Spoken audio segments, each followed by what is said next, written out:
بسم الله الرحمن الرحيم. الحمد لله على إحسانه والشكر له على توفيقه وامتنانه، وأشهد أن لا إله إلا الله وحده لا شريك له تعظيما لشأنه، وأشهد أن نبينا محمدا عبده ورسوله صلى الله عليه وعلى آله وأصحابه وسلم تسليما كثيرا. أما بعد. Assalamu alaykum va rahmatullohi va barakatuhu. Hurmatli ustozlar va peshqadamlar, qarindoshlar. Bugungi darsimiz axloq temasidagi darsdan esillik, saxiylik to'g'risida 3-bo'lim. Esillik va saxiylikninki yo'llari, ishiklari turli bo'ladi.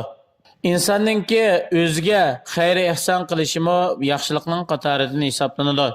Bu to'g'rida Payg'ambarimiz sollallohu alayhi vasallam shunday aytgan: "Iza a'tallohu ahadakum khayra falyabda bi nafsihi va ahli baytihi." Ravahu Muslim. Allah subhanahu va taolo sizlarning biringlarga yaxshilik ato qilgan vaqtida bu yaxshilikni o'zidan va o'zining oila tavobatlaridan boshlasin. Muslim rivoyat qilgan hadis.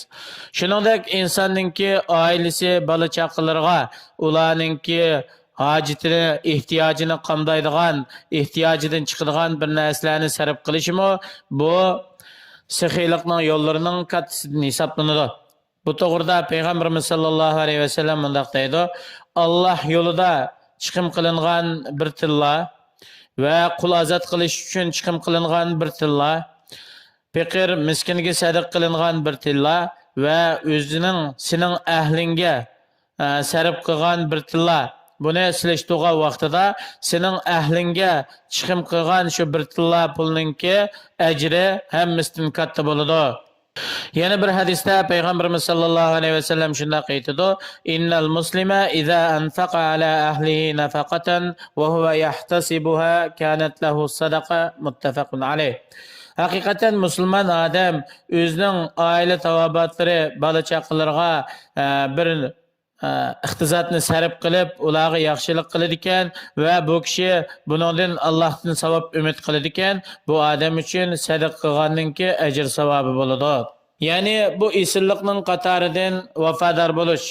Ya'ni inson o'zining ota-onasininki, do'st birodarlari, yaqin o'tgan kishilarini izzat ikrom qilish va musulmon qo'shnilarini izzat ikrom qilish.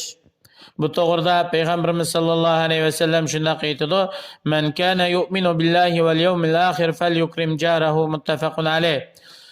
Allohga va oxirat kuniga ishongan odam o'zining qo'shnisini izzat ikrom qilsin.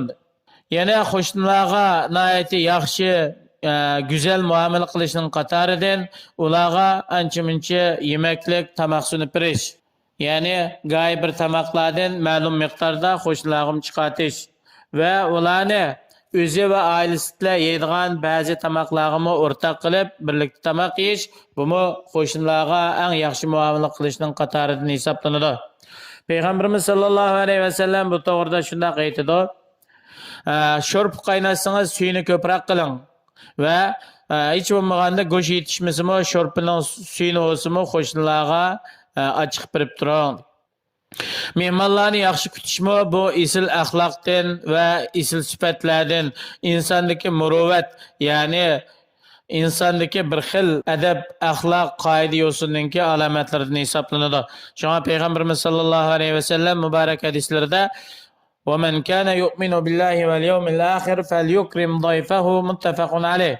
Allohga va oxirat kuniga ishongan odam o'zining mehmonini aytib izzat qilsin, yaxshi kutsin degan. Buxoriy Muslim rivoyat qilgan hadis. Bir odamning hamda mol mulki bo'lmaydi ekan, kishilar xayr ihson qildigan, saxiylik qildiganga iqtisodi yo'q ekan, chiroyli gap qilsin. Chiroyli gap qilishmi saxiylikning qatoridan va bumi boshqalarga xayr ihson qilganning bir turi hisoblanadi. Shunga Payg'ambarimiz sollallohu alayhi vasallam yana bir hadisda shunday aytadi: "Ittaqun nar walau bi shiqqi tamratin fa in lam tajid fa bi kalimatin tayyibah." Muttafaqun alayh. Yerimtal xo'mi chaqliq narsa bo'lsa-mu sadaq qilib do'zaxdan saqlaninglar. Agar unchilik bir narsa topolmasanglar, naydi chiroyli yaxshi so'zlarni qilinglar. Ya'ni boshqalarga xayr ihson qilish, ularningki qiyinchiliklari va g'am qayg'ularining ko'tarilishiga sabab bo'lishning o'zimi saxiylikdan hisoblanadi. Shunga Payg'ambarimiz sollallohu alayhi vasallam muborak hadislarida: "Kullu ma'rufin sadaqa." Yaxshilikning hammasi sadaqa, xayr ihson bo'ladi degan. Bu Buxoriy Muslim bayon qilgan hadis. Ali radhiyallohu anhu shundoq deydi: "La tastahi min ata'il qalil fal hirmanu aqallu minhu. La tajbun anil kathir fa innaka aktharu minhu." Ya'ni siz az bir narsa bo'lsa-mu, buni kishilarga berishni hayo qilib qolmang. Hamda bu az narsani bersam qanday bo'lar deb biliq tatinib hayo qilib qolmang. Ya'ni o az narsani bermay boshqalarni az narsadan bo'lsa cheklab qo'yishning o'zi buningdan to'van bo'ladi. Ya'ni az narsani bermagandan birish yaxshi. Agar bermasangiz bu tixim bir to'van holatga tushib qolasiz. Ko'p narsalarni cheklab qo'ymang. Agar siz ko'p narsa bo'lsa, xayr ehson qilib tursangiz, sizga beriladigan narsa ko'p bo'ladi.